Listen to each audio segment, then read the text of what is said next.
this video, I'll show you how to make this DIY tea tree peppermint lavender foot scrub. I use this all the time, and I especially love foot scrubs because they feel really luxurious, but you can make them on a budget with whatever scent that you like.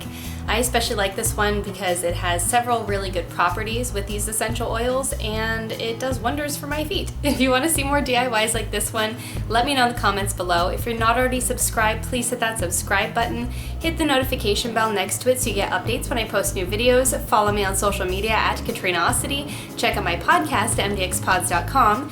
And if you enjoyed this video, please click that like button. It really helps my videos get seen. For this project, you'll need a large bowl, a spoon, 1.5 cups of Epsom salts, about half a cup of sweet almond oil or jojoba oil, your 3 essential oils, an airtight container to store this in, and some dried flowers, which are optional.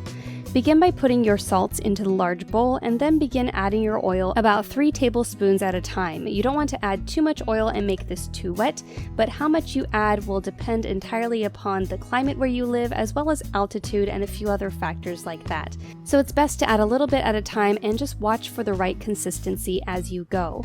Before you finish putting your oil in, you'll want to also add your essential oils to at least 1 tablespoon of this, because this helps you blend the essential oils evenly throughout your scrub.